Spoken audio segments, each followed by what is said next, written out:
Inside Hilltopper Athletics is brought to you by Panhandle Cleaning and Restoration. Here's your host, Lynn Ullum. Welcome to Inside Hilltopper Athletics. We're on the Christmas break edition of this week's podcast. Of course, I'm joined by co-host Don Clegg and head women's basketball Kyle Cooper. Coach Cooper, not a week maybe that you wanted, faced a little adversity. Just give us your thoughts. Yeah, obviously not the way we wanted last week to go. We knew it was going to be a tough week for us going in. You got two very good teams that were hungry for wins that maybe they hadn't hit the marks they were hoping to hit, and they were able to take care of business against us, both of them. So a lot we can grow from on that, obviously, and I think for us it's just we've got to come together and we got to start looking cleaner in what we do, possession by possession, and if we can do that, I think we can get a good stretch going into break here. If you had the magic wand, what would be the first fix? I think it's just our starts. I think it's us looking disciplined out there in a way that allows us to be successful, whether someone's pressuring us at a full court offensively, playing us in a half court, whether we're pressing, whether we're in a half court trap, whether we're in a half court, just steady man. It's the starts to all of that, because then that dictates kind of how things are going to go in a possession for us, the way we play. So that would kind of be, if I could Harry Potter it, the move I would make. Well, and like you said, it was a tough week for to close out basically Mountains Conference play for the 2023 calendar year. But looking back as a whole and taking it as a whole, how do you think your team handled the multiple challenges that it did face over the course of the preseason and the first semester? I'd say, obviously not maybe as well as any of us wanted it to go. There were definitely some peaks and some valleys through that. And I think that's the kind of the thing I'm getting at is we've got to find some consistency, stay away from the valleys, playing the peaks from time to time. And we have the kind of team that can do it. But like you mentioned, a lot of different layers to different things going on with different individuals, players in and out of lineups. And that was kind of the way it was through preseason and practices leading up to the start of season. And if we can settle in here, though, and get some consistency across the board individually and let people kind of evolve in their own journeys, and we're going to be in a good spot. I really do believe that. And it starts with a great practice today and going on the road and experiencing some success. Well, speaking about going on the road, we're looking at this schedule coming up this week. And, Tuesday you're at Walsh, Thursday you're at High Dominican, then Monday at number one Excellence. So that's 3 road non-conference games, 7-day span. And how do you prepare to face what's basically 3 relatively unknown opponents in that 7-day span, just coming right off of the last week's games? Yeah, I think it starts with we got to worry about us first, and that's what we're going to spend a lot of time doing is we've got to settle into being us on a consistent basis and playing the Wesley brand of basketball. And if we do that, I think a lot of it takes care of itself. And then it's just making sure that we know tendencies, certain keys, but more so even the personnel, because you're not as familiar with the personnel to understand how we're going to do certain things defensively. But we definitely have a method to the madness and how we're going to approach that. But again, today will be about us a lot, and then we will kind of shift gears throughout the day-to-day to transitioning to get ready for tomorrow night with Walsh, and then quick turnaround for High Dominican before then, like you mentioned, rounding it out against the number one team in the country and Ashland on the road. So a tall task, but one I'm looking forward to us growing through. Now, once you get through that rapid-fire gauntlet and all, but you'll have a little bit of a break. I mean, I don't think we would play again until January 10th. Yes. And also, you'll have that span once the kids get back from the holidays and all. You'll have some extra time to work with them. How does that benefit a coach and their staff and the players? There's no classes on campus. It's a little bit of a time period. It's all basketball. Is that something you guys are looking forward to? For sure. I think we're gonna stay in this week in this moment and try to maximize kind of this 9 to 10 day stretch we get, because we need to get a lot better in this stretch. But these times when you're not balancing classes, it's kind of just us up here on the hilltop during this time. It should be one of the best times of the year, right? You're focused on basketball and being around your family, which is awesome. And then in the middle of it all, you get a break to go be with your family back home. And I think that stuff is we can gain a lot, especially coming out of break. We talked about these different kind of hurdles that have come our way in this first half, and for different individual players returning from injury, getting injured, et cetera, that 10-day stretch before we get back into playing games in conference in January there in the end of December, that's a time that those players can get a lot of reps to settle back into our system. So maybe it doesn't look as messy at times. Yeah, it's back when I was coaching, the Christmas breaks were different. There weren't nearly as many games over the break. We would go home right after finals. Mm-hmm. We'd be home for 3 weeks, yep. Then come back there a couple days after Christmas and get into it. So less home time, but as Dawn says, way more practice time. Yep. And how to, just for our viewers out there, I don't want to use the word boredom, but how do you go that length of time without playing a game without the boredom setting in? Yeah, we kind of have a unique way that we approach it, and we've kind of vetted it from a lot of different coaches at different levels and kind of created what Coach Seth and I believe is a good model for us. So we bring them back after giving them, it's like 8 or 9 days off. You have to give them a week. We give a couple extra there, and we basically go into mini camp, as we call it. You know, we kind of close the book on some film work and so on with them from what just happened in this 10-day stretch we're about to be in, and we just work on getting better. And then we structure it after giving them a day off for New Year's, so they actually get to go home for a day and a half, 2 days, if they elect to do so. Then you come back and you approach that next 5 to 6 days and you treat it like a game week. So we'll kind of have game day after a 2-day prep, 2-day prep, another game day, and we'll just be going against ourselves and our scout team in those moments. So there's definitely a way to keep them engaged, and then you sprinkle in some fun stuff along the way. Coach and I have some things on the docket that we're going to do with them that can allow us to, you know, win the relationships within the family, not just kind of win the days basketball-wise.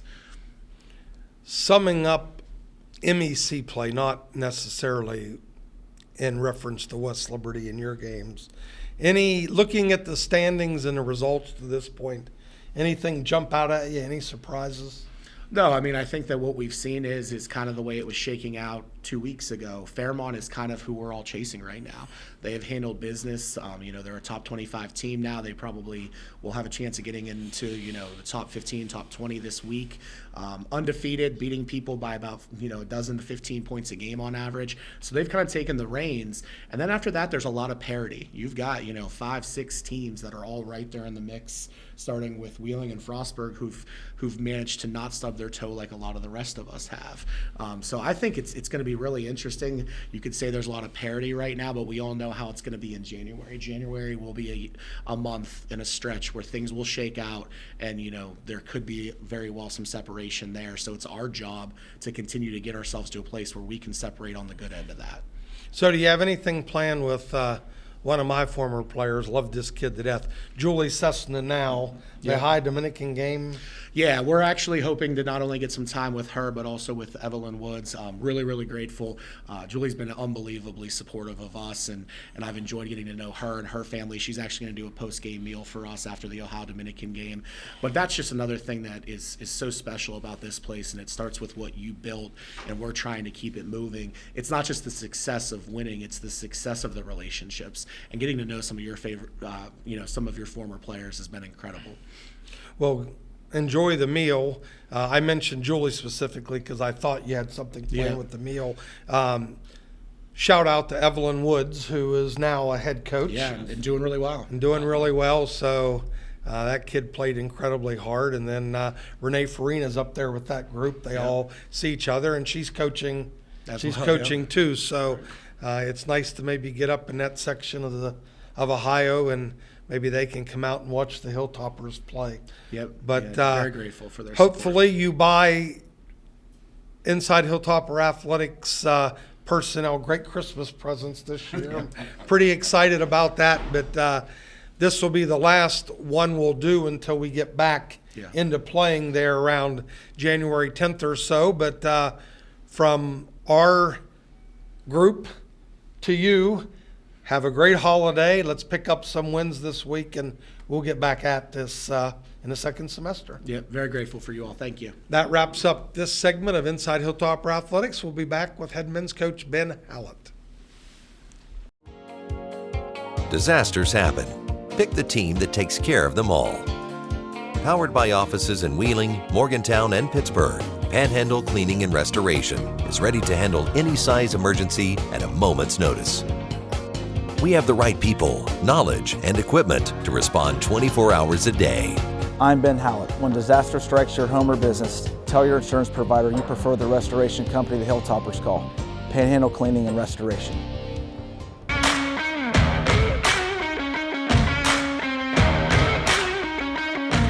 Inside Hilltopper Athletics is brought to you by Panhandle Cleaning and Restoration. Here's your host, Lynn Ullum. Welcome back to Inside Hilltopper Athletics. We're now joined by head men's basketball coach Ben Hallett after playing two of the other blue-blooded programs in the Mountain East Conference. So, Coach, mixed results, and we won't beat either game to death, but let's start with the most recent first thrilling big-time win and a rebound game on Saturday. So give us your thoughts. Good and bad. I thought we're in kind of a rut right now, and I thought the first half there for about 12 or 13 minutes, it was a really tough time for us, both offensively and defensively, and just had a tough time getting quality shots, and then on the defensive side of the floor, had a tough time getting stops. And when we did get a stop, they would get an offensive rebound and score. So just not good first half, but second half, we grinded out a win. And we talked about that. Sign of a good team is you're able to win close games. And we found a way to beat a really good team here on our home floor. You know, well, as you said, we're through the first semester now of the Mountain East Conference play. And you come out of the first semester of Mountain East Conference play, you're tied for first place after that great win against West Virginia State, which, in case you can't tell, my voice is still recovering from the call of that second half.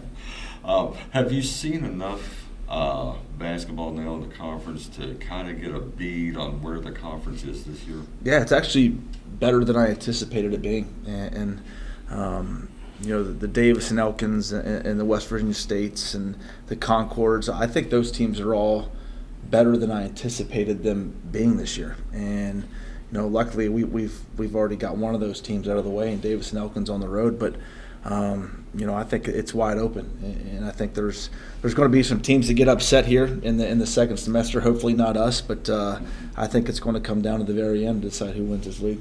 Yeah, and no games coming up for you this week, but you're flying down to Florida next weekend for the Daytona Beach Shootout Sunday and Monday. Obviously a great showcase for the program and the university. Tell us a little bit about some of the things that were involved in making that tournament happen for West Liberty this year.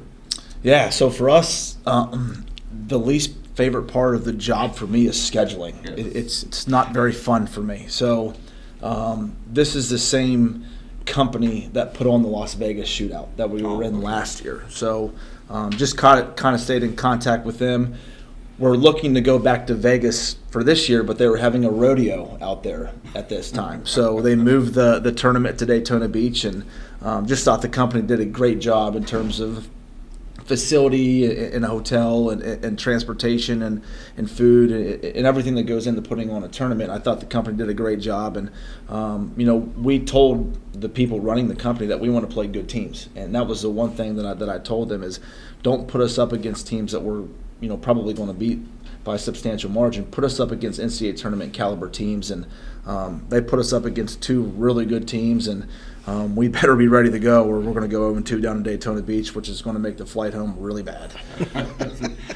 Well, you're right. They did answer your request. I wrote them down here. The two teams you're playing, Dominican, New York, and Florida State, Texas, both come into this tournament. They've both been receiving top 25 votes. We're taping this on Monday morning. The rankings will come out Tuesday afternoon. Good chance Angelo State, at least, is going to pop back up into the top 25. We just missed last week. But what can you tell us? Have you had a chance to look at these teams, to do any kind of a scout yet with these teams? What do they bring to the table? Yeah, so we haven't started our initial breakdown with the guys on Dominican yet, but I've watched them live, and when we don't have a game, I've been able to watch them a couple times via live stream, and playing very similar to us. They're platooning 5 in, 5 out, and they're full court pressing for 40 minutes. So I anticipate a lot of points being scored. I think it's going to be an up and down type of a game, and I think it's, from a fan standpoint, I think it's going to be a really exciting game and intriguing just because the style of plays that both teams are playing. And Angelo State, big, a lot of transfers, really good players. Got to know that coach out in Las Vegas last year. They were playing in Las Vegas, so got to know him really well, and I think he's just a really good coach, and he's a basketball junkie, and I think there's a really good chance that they're going to challenge the West Texases of the world to win that league down there in Texas. And right at this point, we're 8-1 now, so we're roughly a third of the way through the season. Preseason practice, third of the way through the season. What have you learned about your team to this point? Just right now, we've got things we've got to clean up, and we talked about it. I think you can tell a lot about your team after you take a really tough loss, and we took a tough loss to Charleston, and I challenge our guys. I challenge a lot of our returning players and guys that have been here a long time. I've challenged those guys, the 2 days leading up to West Virginia State, and I said we're going to find out a lot about us, both as individuals and as a collective unit, as a team, and I think they stepped up to the challenge. Things weren't going our way versus West Virginia State. We were down, I think 15 or 17. Correct me if I'm wrong. And 26-11. Yeah. So and we could have shut it down at that point, but guys kept fighting. It wasn't pretty by any means, but we found a way to win against a good team here in a league play. So I think we're tough. I think our guys are resilient, and I still think this group can get better. We just got to continue to play and continue to practice the right way. And again, we're going to get tested this coming week with two really good teams. After really, really struggling to score in consecutive first halves, you're down 26-11 to State. You came back, and we cut it to 5 at the half. So was that a feeling of relief walking off of the court, or what was your mindset? Yeah, I was actually not happy we were down, but satisfied we cut it to 5. And I felt like we cracked them. Like we kind of figured some stuff out there right before the end of the first half. And a lot of the struggles that we've had the last couple games in the first half, I think it's just our off-ball movement and our off-ball screening. We're kind of just standing around waiting for somebody to play one-on-one, and that's not who we are. We're not a one-on-one based team. Although we do have talented players, we are a 5-man motion team. And I think if we can correct some of the stuff that we're doing and just get guys moving and cutting with a purpose, I think that will clean up a lot of the problems. Let's just quickly get back to the one blemish on the record, the Charleston game. Kind of a tale of two halves. First half, couldn't make a shot, couldn't score. And then you scored a ton of points in the second half, made one of those furious runs. Was it just a little bit too late? Yeah, well, with that game, I think the problem was we didn't get off the bus. And the MO of our program is we've always been ready to go on the road. We've always gotten off the bus. We've had a ton of energy, like we're ready to go. And we talked about how big of a December game this was going into it. So I felt good about, before we left, and then I didn't like the way we traveled down there. I didn't like the way our shoot-around went. And, I just thought we lacked energy in the first half for whatever reason. And it drives me crazy because I can't put my finger on why. And then we dug ourselves a hole, and I thought the second half we played a lot better. But like you said, it was just a little bit too late. But maybe we can learn from that. Maybe we can learn and say we can't let our guard down. We can't come out with low intensity. We got to play, harder at all times. And you just don't put a West Liberty uniform on and expect to win. You got to go out there and prove it every night. Well, you had the result was obviously disappointing when you wear a West Liberty uniform. Any loss feels like the end of the world. You have to come back just a couple days later against another perennial power in the conference, West Virginia State. You're down 26-11. You come back, you make it a 5-point game at the half. Nice run midway through the second half. You chip away. Walk us through just a little bit that last 3 or 4 minutes. What enabled you to pull out the win? I think we started to finally get some stops there, and we had some guys step out and make some big shots for us. And I thought the quality of shot got higher there at the end of the second half. We were getting some clean looks, and like you and I talked about earlier is, I thought a couple possessions we were taking, really clean looks, but we had clean looks at the beginning of the possession, but we passed on to make even better shots. And we made good shots, great shots, and that's kind of something that we talk about here. But I just felt like we rebounded a little bit better too at the end of the game, and we had some guys leaking out. And we're not the biggest of teams, so all of our guards have to get in there and they have to gang rebound. And I thought we did that a little bit better. And again, like if they make a couple more shots and we miss a couple more, we're sitting here after a loss. So again, making shots kind of helps everything in a basketball game. It was probably, I don't know if it was the correct play to make or not, but we inbound the ball to Dante, who's one of our better free throw shooters, had just made a pair. He gets out of that trap, and I'm thinking he might be able to dribble this out, and he advances the ball, and they come this close to picking it off. Did your heart sink? Yeah, he threw it up to the moon. I mean, and then he looks at me and my bad. I know it was your bad, Dante. Like I understand that, but like I don't know if Zach did that. I told Zach to go ahead and make both of them, and he misses the first one, and then I actually think he missed the second one on purpose, which is actually a really smart play. Because I believe there's 0.4 seconds left, and they had no timeout. Right. So they have to get the rebound and then throw it the full length of the court. So I'm going to give Zach a lot of credit there because I do think he missed that on purpose. And I didn't tell him to, which is a bad mistake on my end, but that's a really heads-up play by him. Yeah, we were talking about that on the air while he was shooting. Well, that's going to wrap up this week, Coach. Good luck in Florida, and correct me on the details here. It will not be a free live stream, correct? No, I think it's on Flow Hoops. The games are on Flow Hoops, which is a subscription-based program. Okay, so hopefully the West Liberty University Sports Information Department, if they already haven't, will have some things on our website to kind of direct viewers if you want to watch the game, how you need to subscribe, whatever. But get down there, enjoy some sun, have some fun, but nothing's more fun than winning games. I agree. Bring us back a couple wins. You and your program enjoy the holidays. Buy Christmas presents for us because we would really appreciate that. But on behalf of Inside Hilltopper Athletics, it's been a fun run, and let's keep it going. I agree. Thanks for having me on here. That wraps up this week's edition, and we'll be back as the Toppers open up play in the second semester. Disasters happen. Pick the team that takes care of them all. Powered by offices in Wheeling, Morgantown, and Pittsburgh, Panhandle Cleaning and Restoration is ready to handle any size emergency at a moment's notice.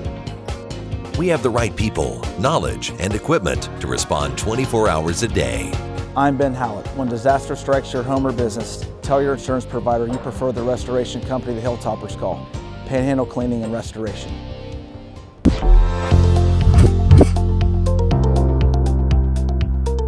My name is Hannah Salonica. I'm a senior in the psychology program here at West Liberty University, and I'm going to take you on my day.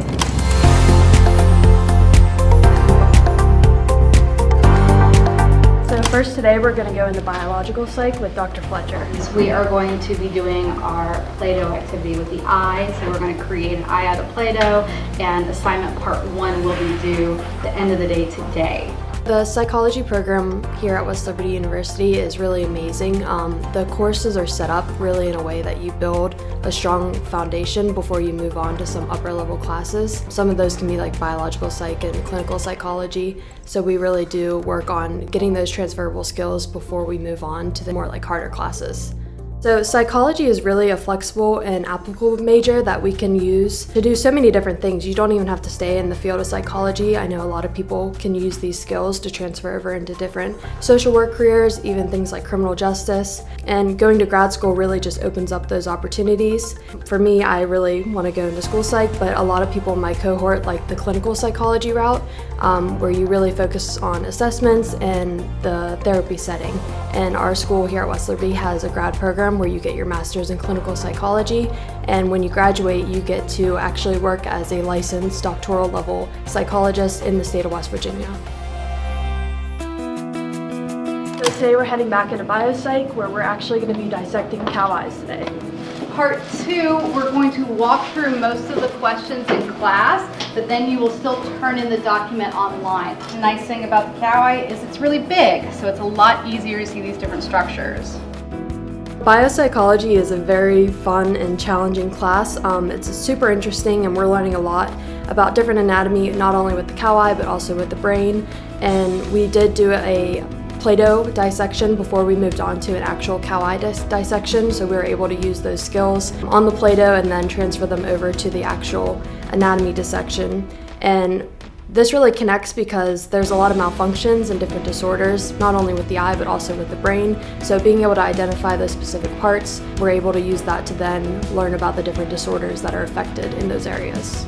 So when you're a senior, you go through a practicum experience, which is a internship of about 100 hours, as well as some classwork that adds up to like 35 hours. I decided to do my internship at the School of Bright Promise, where I get to work with a BCBA, which is a board certified behavioral analyst, and I'm on her behavior management team, where we work on responding to different crisis behaviors with the children. But it really is awesome because I get to work with kids. This is something that I want to do with my school psych masters that I want to get, and it also helps just really prep for the future and get hands-on experience of applying these psychological principles we're learning in class and applying them into the real world. So today we're heading to canine cognition with Nessie. Timing has to do with the conditioned stimulus being presented, and it needs to happen before or at the point that the behavior is occurring. So one of our special topics class is the canine cognition one. This is actually a new class we just added that students can take for a psych elective, and we really go into a lot of the biological functions of a dog from their birth up until their adult life, and we're also learning different skills like training skills as well as some first aid that we can actually use on our own dogs. So it's a really fun class.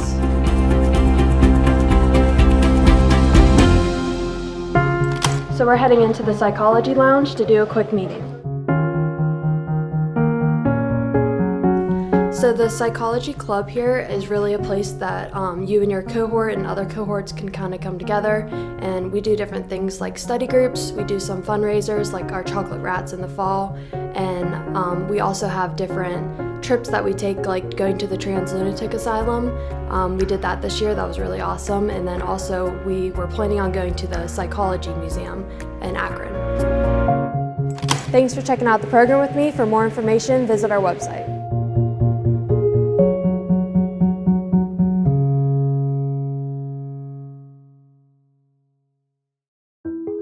From humble beginnings in 1837, West Liberty University has been home to thousands of students. Whether you're a recent high school graduate or looking to complete a college degree later in life, starting your educational career at West Liberty University will be the catalyst for your future. This is a place where you will discover who you are and where you belong, surrounded by lifelong friends and a supportive faculty and staff. Start your journey home at westliberty.edu.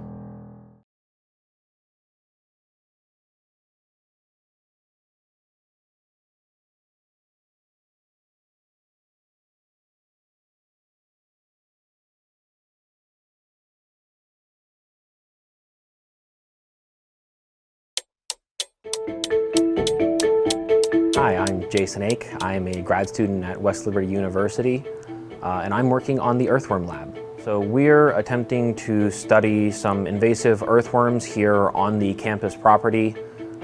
We have a survey area where we go out and try and figure out how many they are, where they are, what species they are. Earthworms are really small, of course, and you don't really think about them, and you hear about them being good for gardens and all that. But these invasive earthworms live out in the woods, and they eat basically everything. They live in the dirt, they eat leaves, wood, take all the nutrients out of the forest. Plants can't grow, bugs can't find food, even trees start dying because they run out of nutrients. So our end goal is just trying to get a better understanding of the species. We're using some new spatial analysis techniques. I really hope that we can include this research to write my master's thesis. From humble beginnings in 1837, West Liberty University has been home to thousands of students. Whether you're a recent high school graduate or looking to complete a college degree later in life, starting your educational career at West Liberty University will be the catalyst for your future. This is a place where you will discover who you are and where you belong, surrounded by lifelong friends and a supportive faculty and staff. Start your journey home at westliberty.edu.